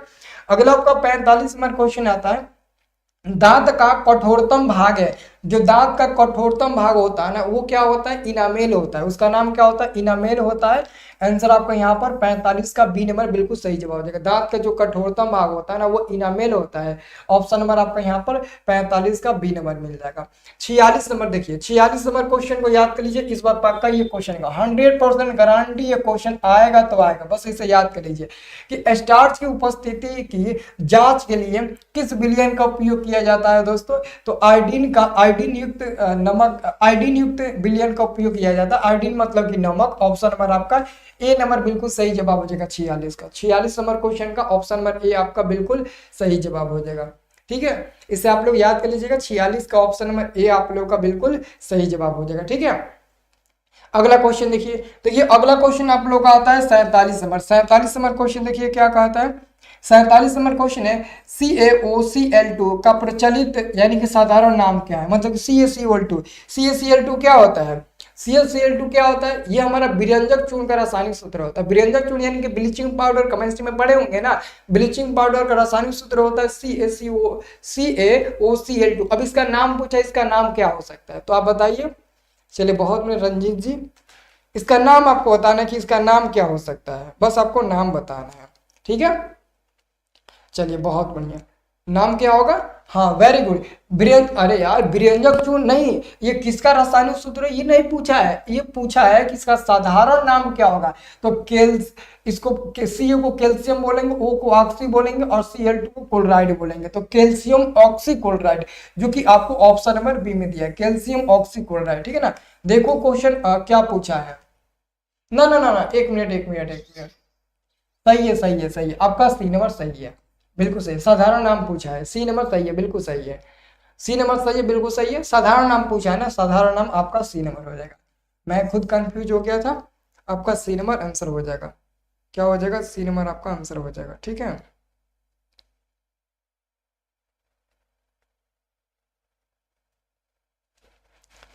कौन लड़का जी व्हाट्सएप पे भेजा है।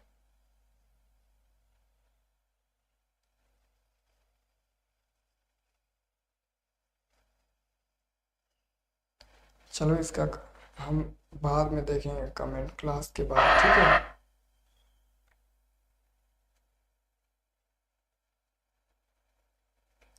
चलिए आपका आंसर ऑप्शन नंबर सी होगा। अब देखिए 48 नंबर क्वेश्चन, यशद पुष्प। यशद पुष्प क्या है, तो यशद पुष्प का जो सूत्र होता है ना वो ये होता है, जिंक ऑक्साइड होता है, zinc oxide. Option number A सही जवाब हो जाएगा। Option number zinc oxide, option number A हो जाएगा। याद कर लीजिए आप लोग, ऑप्शन नंबर ए आप लोगों का बिल्कुल सही जवाब हो जाएगा। ठीक है, ऑप्शन नंबर ए हो जाएगा।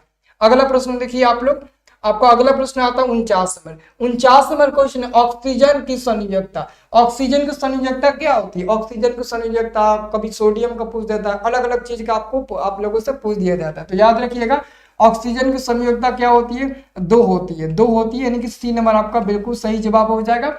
अगला क्वेश्चन आप लोगों से पूछा गया कि ब्यूटेन के कितने समयावधि संभव है। ये क्वेश्चन एकदम बोर्ड एग्जाम में इस बार पूछेगा। देखिए दोस्तों, पेंटेन जो होता है ना, पेंटेन के 3 गो समयावधि होता है, नॉर्मल पेंटेन, आइसोपेंटेन, नियोपेंटेन। लेकिन जो ब्यूटेन होता है इसका 2 ही गो होता है, नॉर्मल और आइसो, नियो नहीं होता है। मतलब कि ब्यूटेन के 2 गो समयावधि होता है, पेंटेन के 3 गो होता है। अगर पेंटेन का नाम लेगा 3 गो बताइएगा, ब्यूटेन का नाम लेगा तो 2 गो बताइएगा। तो यहाँ पर आप लोगों से ब्यूटेन पूछा है तो आप लोग 2 बताइएगा। ऑप्शन नंबर बी आप लोग का बिल्कुल सही जवाब हो जाएगा।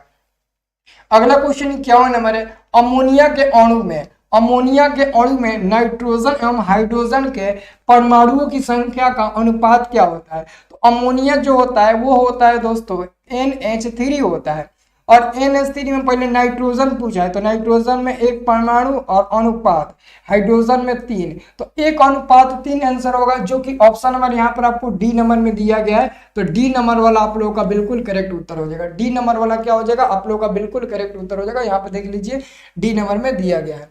अगला क्वेश्चन आपका आता है 52 नंबर। ये क्वेश्चन है, एक अणुसूत्र परंतु विभिन्न संरचना सूत्र वाले यौगिक कहलाते हैं। एक अणु सूत्र परंतु विभिन्न संरचना सूत्र वाले अणु क्या कहलाते हैं दोस्तों, तो समयावधि कहलाते हैं। ऑप्शन नंबर आपका 52 का ए नंबर मिल जाएगा। 53 नंबर क्वेश्चन है कि निम्न में कौन सा असंतृप्त हाइड्रोकार्बन है। असंतृप्त हाइड्रोकार्बन पहचानना बहुत इजी है। अगर असंतृप्त हाइड्रोकार्बन का होता है तो देखिएगा किस हाइड्रोकार्बन में डबल बॉन्ड या ट्रिपल बॉन्ड बन रहा है। तो जिसमें दोस्तों डबल बॉन्ड या ट्रिपल बॉन्ड बनेगा वो हमारा असंतृप्त हो जाएगा। तो देखिए CH4 में डबल बॉन्ड नहीं बनेगा, सिंगल बॉन्ड बनेगा। C2H6 इथेन होता है, तो इसमें भी आपका डबल बॉन्ड नहीं बनेगा, सिंगल बॉन्ड बनेगा। लेकिन अगर आप इसमें आते हैं, ये आपका है इथीन है, इसमें आप आइएगा C2H4 में, तो इसमें क्या होगा, इसमें आपका क्या होगा दोस्तों, तो इसमें आपका डबल बॉन्ड बनेगा, और डबल बॉन्ड बनेगा तो ये हमारा असंतृप्त हाइड्रोकार्बन में चला जाएगा। 53 का सी नंबर सही जवाब हो जाएगा। 53 का सी नंबर मिल जाएगा। हाँ सी नंबर आया है आराध्या जी, ठीक है। 53 का आंसर क्या आएगा, सी नंबर आएगा। अगला क्वेश्चन आपका आता है 54 नंबर। ये क्वेश्चन है कि OH अभिक्रियाशील मूलक वाले यौगिक का नाम क्या है। जिसके अंत में OH रहेगा वो हमेशा याद रखना एल्कोहल आएगा, वो अल्कोहल आएगा। जिसके अंत में CH रहेगा वो एल्डिहाइड होगा, और जिसके अंत में CO रहेगा कीटोन आएगा, और जिसके अंत में COOH रहेगा वो अम्ल में आ जाता है। और इन सभी क्वेश्चन में से ना एक दो क्वेश्चन हर साल बोर्ड एग्जाम में आता है, हर बार आता है। तो अगर OH है तो हमारा एल्कोहल में चला जाएगा, 54 का ऑप्शन नंबर बी मिल जाएगा। और 55 नंबर क्वेश्चन है कैल्शियम कार्बाइड जल के साथ अभिक्रिया करके देता है। तो कैल्शियम कार्बाइड जब जल के साथ अभिक्रिया करता है तो इथाइन देता है। ऑप्शन नंबर आपका यहाँ पर 55 का डी नंबर मिल जाएगा सही उत्तर। अगला क्वेश्चन आपका है दोस्तों 56 नंबर। दोस्तों 56 नंबर आपका क्वेश्चन है कि चालनी नलिकाएं पाई जाती है। ये क्वेश्चन 21 में पूछा गया था कि चालनी नलिकाएं पाई जाती है, तो ये फ्लोएम में पाई जाती है। फ्लोएम में ऑप्शन में सी होगा, जाइलम में नहीं, ये सिर्फ और सिर्फ फ्लोएम में ही पाई जाती है। तो चालनी नलिकाएं कहाँ पाई जाती है? फ्लोएम में पाई जाती है। ऑप्शन नंबर आपका यहाँ पर 56 का सी नंबर हो जाएगा। 56 का क्या हो जाएगा आपका? सी नंबर बिल्कुल सही जवाब हो जाएगा। ठीक है, चलिए बहुत बढ़िया परवीन जी, सिद्धार्थ जी, बहुत बढ़िया, आशीष जी। ओके, अगला क्वेश्चन आपका है 57 नंबर। आरबीसी की जीवन अवधि होती है, मतलब कि आरबीसी का जीवन अवधि का मतलब होता है उसका जीवन काल क्या होता है, इसका आयु कितना होता है। तो जो आरबीसी होता है उसका फुल फॉर्म होता है रेड ब्लड सेल, और रेड ब्लड सेल का जो जीवन काल होता है वो 120 दिन का होता है। ऑप्शन नंबर आपका ए नंबर बिल्कुल सही जवाब हो जाएगा। एक आरबीसी होता है, एक डब्ल्यूबीसी होता है, एक डब्ल्यूबीसी और एक आरबीसी, और दोनों एग्जाम में क्वेश्चन पूछा जाता है। अगला क्वेश्चन आप लोगों का है 58 नंबर।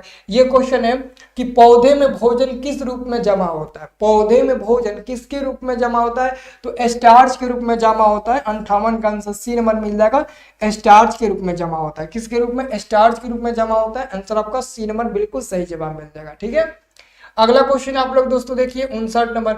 59 नंबर क्वेश्चन है मानव हृदय घिरा हुआ है। मानव हृदय घिरा हुआ है, तो मानव का जो हृदय है वो पेरिकार्डियम से घिरा रहता है। तो ऑप्शन नंबर आपका हो जाएगा ए नंबर, मानव हृदय पेरिकार्डियम से घिरा रहता है। ऑप्शन नंबर आपका ए नंबर बिल्कुल सही जवाब हो जाएगा। 60 नंबर दोस्तों आपका प्रश्न आता है कि किस जीव में हीमोग्लोबिन नहीं होती है? किस जीव में हीमोग्लोबिन की मात्रा जरा सा भी नहीं होती है? तो वो दोस्तों कौन सा जीव होता है? वो जीव होता है मक्खी। मक्खी में दोस्तों हीमोग्लोबिन की मात्रा नहीं होती है। ये आपका क्वेश्चन बहुत इंपॉर्टेंट है। 60 नंबर का आंसर हो जाएगा ऑप्शन नंबर आपका बी नंबर बिल्कुल सही जवाब हो जाएगा। 60 नंबर क्वेश्चन का आंसर आपका बी नंबर बिल्कुल सही जवाब हो जाएगा। इसे आप लोग याद कर लीजिएगा। और अगला क्वेश्चन दोस्तों आपका है 61 नंबर। 61 नंबर आपसे क्वेश्चन पूछा गया है कि हीमोग्लोबिन की कमी से कौन सा रोग होता है? अगर आपके शरीर में हीमोग्लोबिन की कमी है तो आपको किस रोग का सामना करना पड़ेगा? तो आपको याद रखना है कि हीमोग्लोबिन की कमी कारण एनीमिया नामक बीमारी होती है, जो कि ऑप्शन नंबर सी में दिया है, और सी नंबर आपका बिल्कुल सही जवाब हो जाएगा। एनीमिया नामक बीमारी होती है और सी नंबर आपका बिल्कुल सही जवाब हो जाएगा। इसे याद कर लीजिए।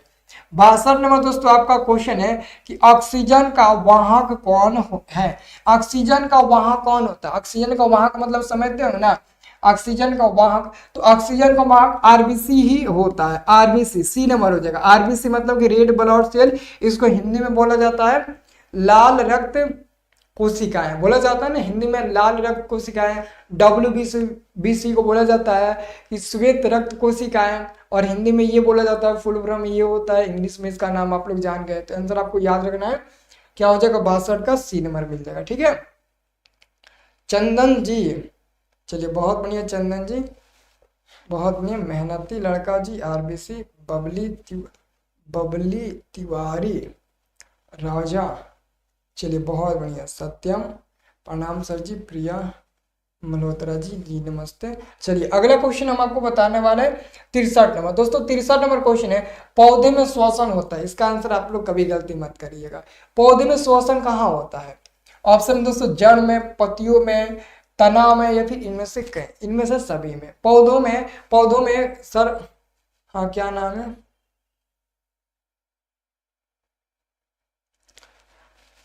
सर आपका नाम चंद्र केतु है? अच्छा, अपना नाम हमें बोल रहे हो सर किसे प्रूव्ड करके देखिए। 55 नंबर, 53 नंबर। अब 53 नंबर चला गया, हम बाद में देखेंगे, लास्ट में देखेंगे, ठीक है ना। 53 नंबर क्वेश्चन, तो आंसर आपको 63 का क्या मिलेगा? 63 का डी नंबर मिलेगा। देखो यहाँ पर लगातार कमेंट आ रहा है 63 का डी नंबर मिलेगा। क्वेश्चन क्या पूछा है? क्वेश्चन पूछा कि पौधों में श्वसन होता है, तो श्वसन पत्तियों के द्वारा होता है ना, पत्तियों के द्वारा श्वसन होता है ना, अभी जड़ तना सबके द्वारा होता है। बी नंबर आंसर होगा ना। इतना जल्दी आप लोग भूल जाते हैं, लेकिन सब लोग का आंसर डी नंबर मिल रहा है। ओह, डी नंबर एकदम 100% होगा ना सर जी, बी नंबर 100% होगा। तो कोई सी भी बता दो ना, कोई लड़का सी भी बता दीजिए कि सी भी आंसर हो सकता है, सी भी आंसर। यार क्वेश्चन है कि पौधों में श्वसन, श्वसन किसके द्वारा होता है? पत्तियों के द्वारा होता है ना, अब जड़ के द्वारा श्वसन थोड़ी ना होगा। मतलब कि पौधों में गैसों का आदान प्रदान किसके द्वारा होता है? रंध्र के द्वारा होता है। तो बात वही है, क्लियर है, ठीक है ना। आंसर आपका क्या होगा? बी नंबर होगा। डी नंबर खूब याद किए हो आप लोग। हाँ तो देखो एक लड़का सी बता भी दिया जी, सी एक लड़का बता भी दिया कि हम क्वेश्चन बैंक से देखे हैं। अच्छा क्वेश्चन बैंक से देखे हो इसलिए ना बता रहे हो कि ये होगा वो होगा, पत्तियों में होगा, ठीक है। आंसर बी नंबर याद करो जी आप लोग। अगला क्वेश्चन, चलिए अगला क्वेश्चन अब दिखाते हैं हम आपको। अगला क्वेश्चन आपका आता है 64 नंबर। ये प्रश्न है कि मुकुलन द्वारा अलैंगिक जनन होता है। मुकुलन द्वारा अलैंगिक जनन किसमें होता है? ईस्ट यानी कि हाइड्रा में होता है। किसमें होता है? हाइड्रा में होता है। ऑप्शन नंबर आपका ए नंबर हो जाएगा। अगला प्रश्न है कि अलैंगिक जनन मुकुलन द्वारा होता है, तो अलैंगिक जनन मुकुलन द्वारा ईस्ट में होता है। ऑप्शन नंबर क्या हो जाएगा? बी नंबर बिल्कुल सही जवाब हो जाएगा।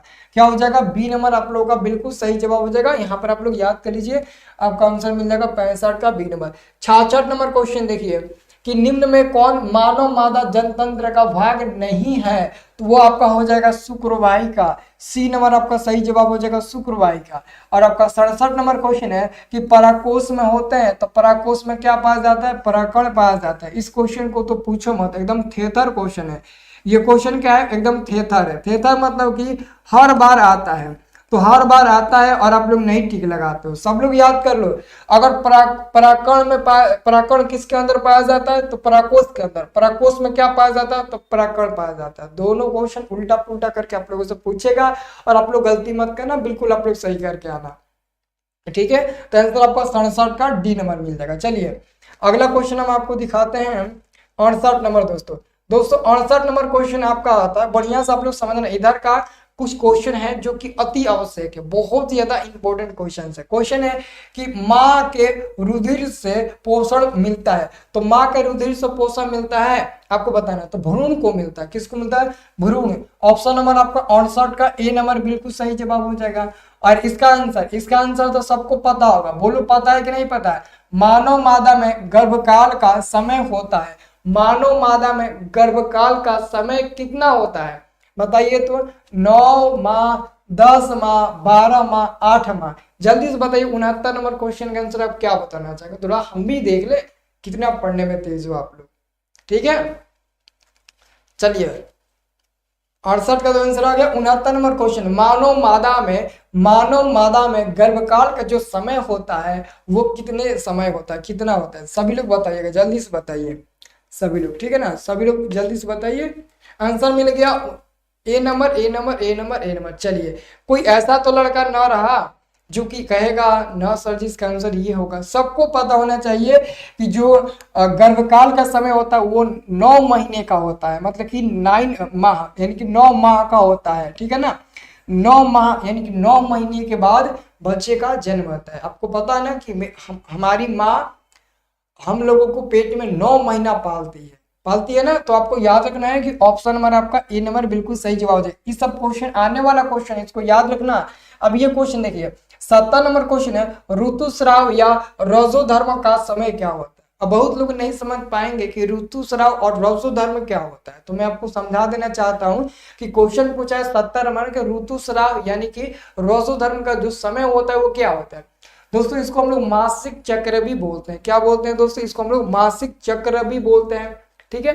तो मासिक चक्र कहेगा, या फिर आप लोग ये वाला नाम ज्यादा आप लोग सुनोगे पीरियड्स, ठीक है ना। पीरियड्स जैसे कि महिलाओं में जो पीरियड्स आता है उसका जो समय होता है वो कितना होता है, तो बहुत जगह आप सर्च करके देखिएगा तो इसका आंसर कहीं 7 से 3 से 7 दिया होगा, ठीक है ना, बहुत मतलब जगह पर।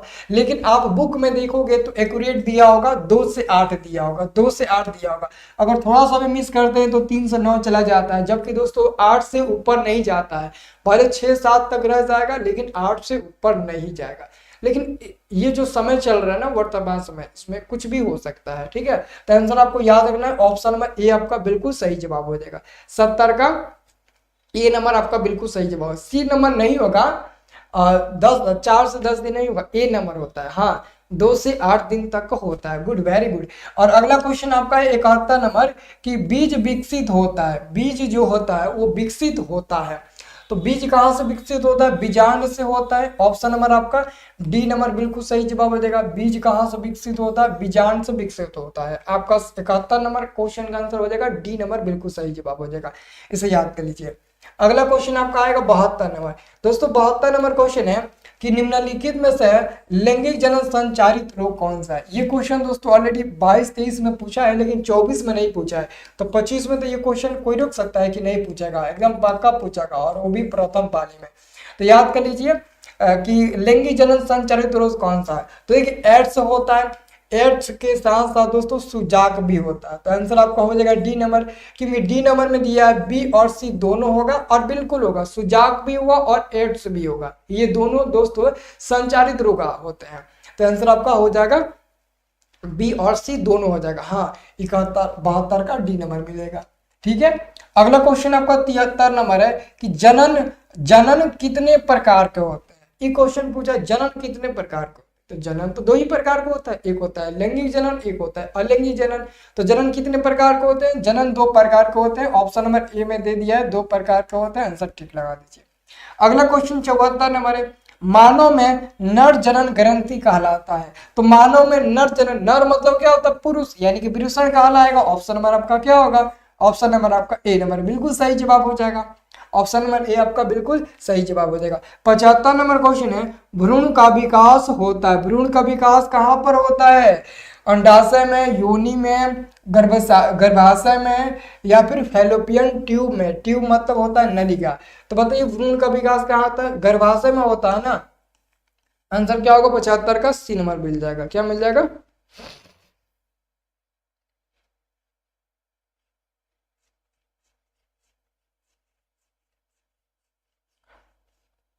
चलिए 75 का क्या मिल जाएगा? सी नंबर कहां पर होता है? भ्रूण का विकास गर्भाशय में होता है। ओके, ठीक है ना, सब लोग याद कर लीजिए। चलिए 75 का, वो 75 का डी नंबर थोड़ी ना होगा, फैलोपियन ट्यूब थोड़ी ना होगा। आप क्या बता रहे हैं जी? आंसर आपका सी नंबर होगा। क्वेश्चन को भी तो आप देखिए कम से कम कि इसका आंसर क्या हो सकता है। ऑप्शन नंबर सी होगा, डी नंबर कभी नहीं होगा। फैलोपियन नलिका आप कैसे बता रहे हैं? देखिए अगला क्वेश्चन, अगला क्वेश्चन आप देखिए। अगला क्वेश्चन आपका आता है दोस्तों 76 नंबर। ये क्वेश्चन है कि शुक्राणुओं का मोचन कहाँ होता है, मतलब शुक्राणुओं का निर्माण कहाँ होता है, शुक्राणुओं का मोचन कहाँ होता है? तो वृषण में होता है। ऑप्शन नंबर आपका क्या हो जाएगा? सी नंबर हो जाएगा। 77 नंबर क्वेश्चन है, स्त्रियों में अंडाशय की संख्या कितनी होती है? स्त्रियों में अंडाशय की जो संख्या होती है वो कितनी होती है? 1 2 3 4 दिया है, 1 2 3 4 दिया है। तो आपको याद रखना है कि स्त्रियों में, अच्छा केमिस्ट्री का स्पेशल क्लास, ठीक है बिल्कुल लेंगे, बिल्कुल लेंगे, ठीक है ना, आपका कहना है तो मैं जरूर लूंगा। तो स्त्रियों में अंडाशय की संख्या कितनी होती है? 2 होती है। ऑप्शन नंबर आपका बी नंबर बिल्कुल सही जवाब हो जाएगा। अगला क्वेश्चन 78 नंबर है कि मनुष्य में निषेचन के फलस्वरूप बनता है। तो मनुष्य में निषेचन के फलस्वरूप याद है ना, मनुष्य में निषेचन के फलस्वरूप क्या बनता है? युग्मज बनता है। क्या बनता है? युग्मज। नर युग्मज एवं मादा युग्मज के संलग्न को क्या कहा जाता है? तो निषेचन कहा जाता है। और उसी क्वेश्चन को उल्टा करके पूछा है बाबू। तो ये क्वेश्चन तो कभी भी पूछ सकता है किसी भी सिचुएशन में, तो इस क्वेश्चन को याद रखना, ये बहुत इंपॉर्टेंट क्वेश्चन है। 88 नंबर अगला क्वेश्चन हम आपको बताने वाले हैं 79 नंबर। दोस्तों 79 नंबर क्वेश्चन आप देखो, इधर का सबका सब क्वेश्चन इंपॉर्टेंट है। 4-5 इधर का क्वेश्चन है जो कि हर हालत में याद कर लेना है। ये आपका क्वेश्चन पूछा है कि निम्न में कौन बौने पौधे को दर्शाता है? बौने मतलब समझते होंगे, बौने मतलब कि नटुरा छोटका। तो बौने मतलब अगर समझ गए कि नटुरा छोटका, तो इसमें छोटका कहाँ दिख रहा है? दोनों छोटका होना चाहिए। तो दोनों छोटका देखो यहाँ पर है सी नंबर में। तो स्मॉल डबल स्मॉल टी हो जाएगा, ऑप्शन नंबर सी हो जाएगा, दोनों छोटा हो जाएगा जो कि बौने पौधे को दर्शाता है, तो ऑप्शन नंबर सी हो जाएगा। 80 नंबर क्वेश्चन है कि कौन सा अभिलक्षण वंशागत नहीं है, कौन सा अभिलक्षण है जो वंशागत नहीं है, तो क्या हो जाएगा, बाल की प्रकृति, क्या हो जाएगा, बाल की प्रकृति, ऑप्शन नंबर आपका डी नंबर बिल्कुल सही जवाब हो जाएगा। चमड़ी का रंग, आंख का रंग, शरीर का आकार और बाल की प्रकृति, ठीक है ना, ये आपका हो जाएगा। देखो बाल की प्रकृति हम लोग इसलिए बोल रहे हैं ना कौन सा विलक्षण वंशागत नहीं है, क्योंकि देखो शरीर का आकार जैसे कि लड़का हो या फिर लड़की हो, शरीर का आकार मतलब कि ऐसा ही होता है सबका, ठीक है। उसके बाद से जो आंख का रंग होता है वो भी सबका सेम होता है। अब बाल में परिवर्तन होता है कि नहीं होता है, मतलब कि जो लड़की यानी कि औरत जो होती है उनका बाल लंबे लंबे होता है, हालांकि हम लोग भी बढ़ा सकते हैं लेकिन हम लोग नहीं बढ़ाते हैं, काट लेते हैं ना। तो इसलिए दोस्तों कहा जाता है ये कौन सा अभिलक्षण वंशागत नहीं है, मेल नहीं खाएगा, तो वो हो जाएगा बाल की प्रकृति, बाल का, ठीक है ना, नेचर, ऑप्शन नंबर आपका डी नंबर हो जाएगा। अगला क्वेश्चन 81 नंबर है, द्विसंकर क्रॉस के फलस्वरूप उत्पन्न पौधे का फिनोटोपिक अनुपात था, तो ऑप्शन नंबर इसका हो जाएगा बी नंबर सही जवाब हो जाएगा 9:3:3:1। ऑप्शन नंबर आपका बी नंबर वाला बिल्कुल सही जवाब हो जाएगा, बी नंबर वाला आपका बिल्कुल सही जवाब हो जाएगा। आप लोग इसे याद रखिएगा, बी नंबर वाला हो जाएगा, ठीक है। हाँ, आपका आंसर क्या हो जाएगा जी, ऑप्शन नंबर आपका 81 का बी नंबर हो जाएगा। 82 नंबर क्वेश्चन देखिए, इन दोनों में से एक प्रश्न रहेगा, अगर पूछे स्त्रियों में लिंग गुणसूत्र, तो स्त्रियों में दोस्तों क्या होता है, एक्स एक्स पाया जाता है, स्त्रियों में एक्स एक्स पाया जाता है। और अगला क्वेश्चन है 83 नंबर कि पुरुष में लिंग गुणसूत्र होते हैं, तो पुरुष में लिंग गुणसूत्र क्या होते हैं, एक्स और वाई दोनों होते हैं। ऑप्शन नंबर आपका दोस्तों बी नंबर मिल जाएगा।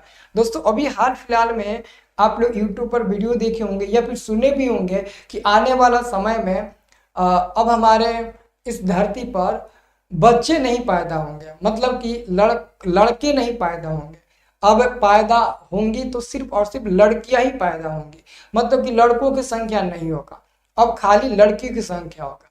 इसके पीछे का दोस्तों एक कारण दोस्तों ये है, मैं बता देता हूँ, थोड़ा सा आप लोग समझ लीजिए, थोड़ा सा एक डेमो समझ लीजिए। कारण ये है, ये कौन है, तो ये दोस्तों ये कौन है, ये पुरुष है, ये कौन है, नहीं है, इसको हम महिला मान लेते हैं। अब एक मिनट आप समझ लीजिए एक डेमो में, ये कौन है, ये महिला है, ओके, ये कौन है, तो महिला है, ओके, और ये कौन है, तो ये पुरुष है, ये कौन है, पुरुष है। और क्यों बोला जाता है कि अब लड़कों की संख्या नहीं होगी, ज्यादा लड़कियों की संख्या होगी, उसके पीछे का कारण है, आप सबको पता है कि महिला में क्या पाया जाता है, एक्स एक्स पाया जाता है, और पुरुष में क्या पाया जाता है, एक्स और वाई पाया जाता है, आपको ये तो पता है। तो देखिए बात यहाँ पर ये है ना कि जो पुरुष के एक्स है ना, वो सिकुड़ता जा रहा है, मतलब कि लगभग आधे से ज्यादा सिकुड़ चुका है, आधे ज्यादा खत्म हो चुका है।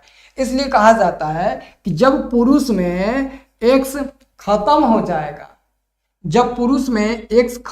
जाएगा, तो बताइए कैसे लड़का पैदा होगा। जैसे कि क्या होता है, इधर महिला से एक्स जाता है और इधर से पुरुष से भी एक्स आता है, तो लड़की पैदा होती है, ठीक है, और इधर से एक्स आता है, इधर से वाई आता है, तो क्या पैदा होता है, तो लड़का पैदा होता है।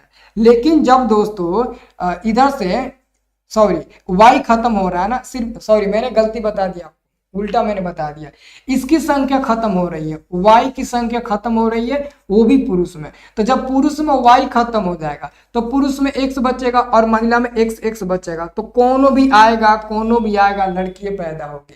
इसलिए दोस्तों कहा है ना कि पुरुष में वाई गुणसूत्र जो है ना वो धीरे धीरे सिकुड़ कर खत्म होते जा रहा है, और इसलिए दोस्तों हमारा वैज्ञानिक भी कह चुके हैं ये बात, और साबित भी हो चुका है, और आप लोग जान भी लिए होंगे, ठीक है ना। सर जी मेरे वाइफ जी हमसे गुस्सा है, एकदम पागले हो तुम जी, पूरा पागले हो, ठीक है ना। किसकी संख्या मतलब कि सिकुड़ कर खत्म हो रही है, तो वाई गुणसूत्र की, वो भी पुरुष में वाई की संख्या एकदम खत्म होती जा रही है, ठीक है ना। तो ये आपको समझना थोड़ा सा जरूरी था, ठीक है। अगला क्वेश्चन चले, अगला क्वेश्चन 83 हो गया ना, अगला क्वेश्चन की ओर चलते हैं। ठीक है, हाँ, याद नहीं होता है। अच्छा, इहो एगो टेंशन है का जी, याद नहीं होता। देखो एगो वीडियो अभी बनाने वाले हैं, कल आपको देंगे कि याद ना होता है तो क्या करें, टेंशन का प्रेशर को कैसे झेलें।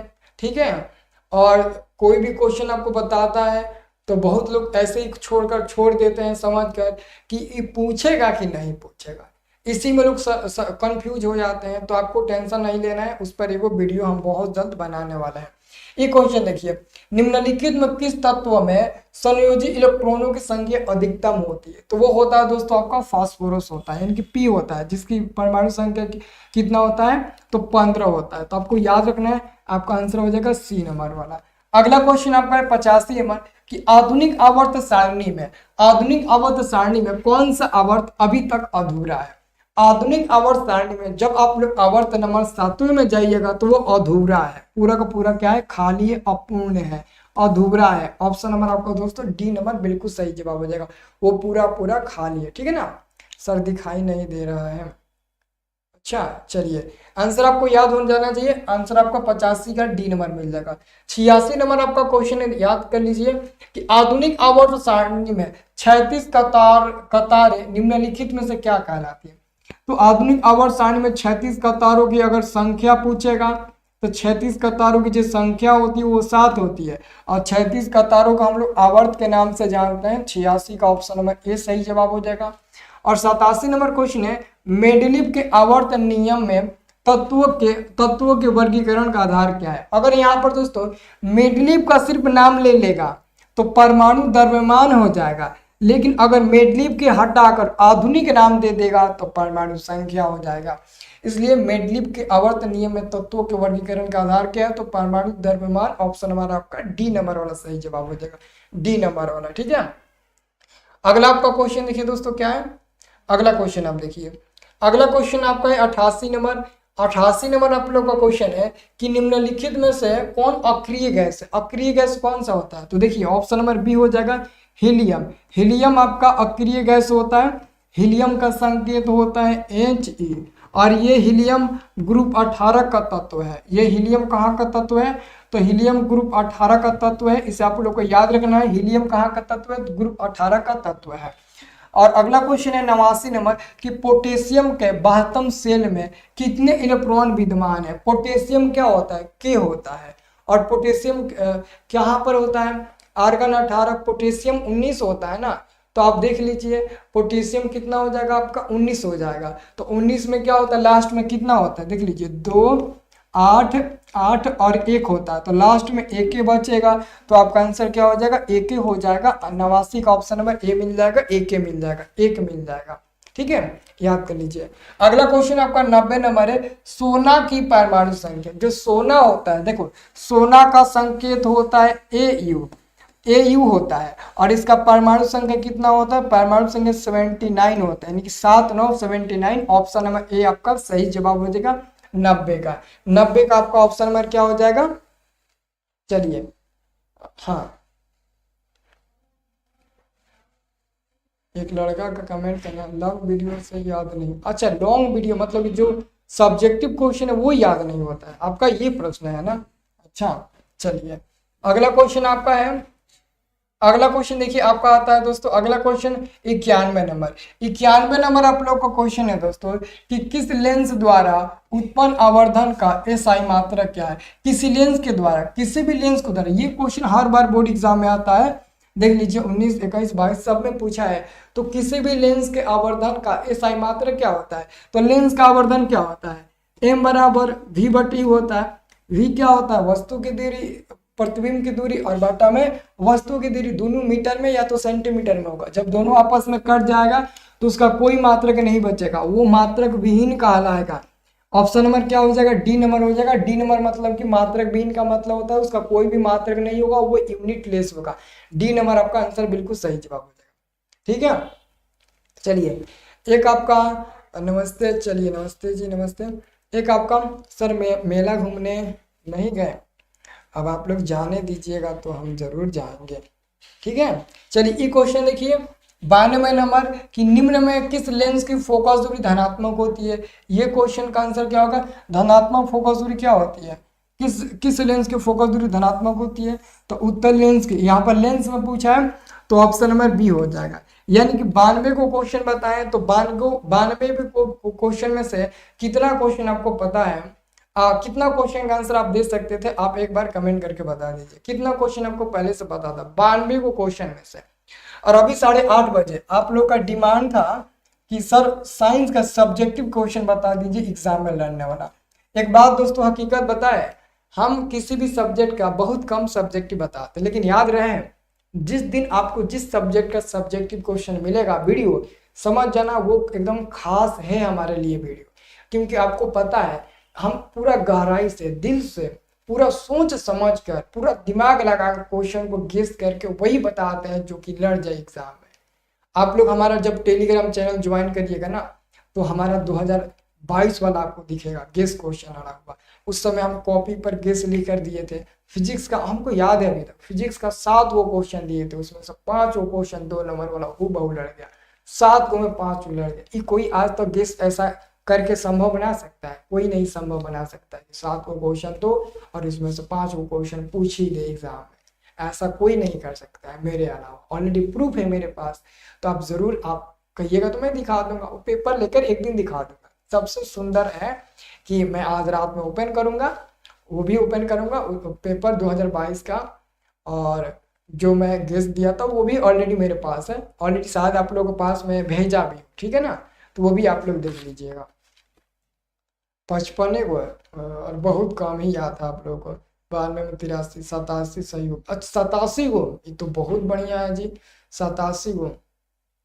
अच्छा ठीक है, हम ग्रुप में टेलीग्राम का लिंक शेयर कर देंगे, ठीक है ना, अभी क्लास के बाद, ठीक है। Sir you are great. Sir math का क्लास कब से है? मैथ का क्लास कल होगा। 80 को, 92 में 83 को इट्स रोयल जी का, 92 में 70 को।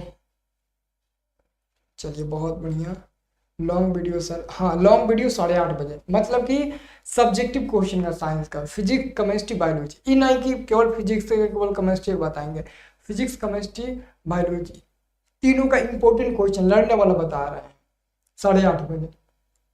आप लोग जरूर क्लास करिएगा और सभी क्वेश्चन को लिख लीजिएगा, ठीक है ना। देखो बहुत लोगों का कमेंट आता है कि सर राइटिंग में कैसे सुधार। देखो राइटिंग सुधारने का कोई मंत्र नहीं होता है, राइटिंग सुधारने का एक आपके पास तरीका है। तरीका यह है कि जो भी आपके पास सब्जेक्टिव क्वेश्चन है, जैसे कि अभी 8:30 बजे आपको सब्जेक्टिव क्वेश्चन बताएंगे, 21 को सब्जेक्टिव क्वेश्चन है, ठीक है।